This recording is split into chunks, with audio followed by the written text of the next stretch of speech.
Assalamualaikum friends, welcome back to our channel. நாம் இன்னைக்கு என்ன பார்க்க போறோம்னா கார சட்னி எப்படி செய்யறதுன்னு பார்க்க போறோம். வாங்க வீடியோக்குள்ள போலாம். panல 2 டேபிள் ஸ்பூன் எண்ணெய் சேர்த்துக்கோங்க. எண்ணெய் கொஞ்சம் சூடாயிட்ட பிறகு இந்த அளவுக்கு உளுத்தம் பருப்பு எடுத்துக்கோங்க. இந்த அளவுக்கு கடலை பருப்பு எடுத்துக்கோங்க. ரெண்டும் சேர்த்து நல்லா வதக்கிக்கோங்க.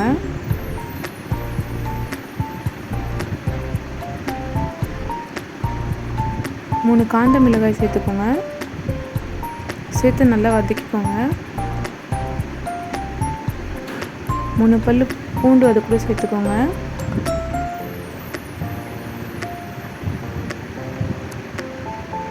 ஒரு வெங்காயத்தை இந்த சைஸ் போல் கட் பண்ணி அதோடு சேர்த்துக்கோங்க. 3 தக்காளியும் கட் பண்ணி அதோடு சேர்த்துக்கோங்க. இந்த சைஸ் போலையும் கட் பண்ணி நல்லா வதக்கிக்கோங்க. சேர்த்து லோ ஃப்ளேமில் வச்சு நல்லா வதக்கி எடுத்துட்டிங்கன்னா ஆறின பிறகு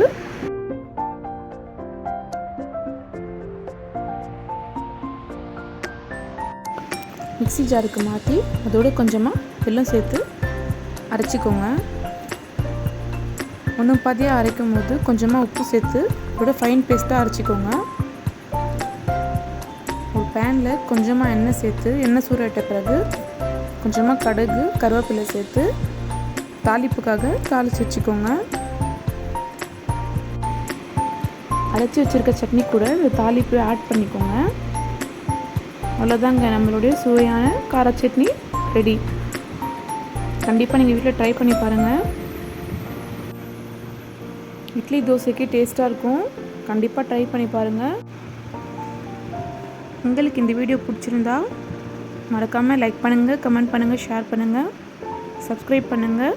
பக்கத்தில் இருக்க பெல் ஐக்கனை கிளிக் பண்ணிக்கோங்க. தேங்க்ஸ் ஃபார் வாட்சிங்.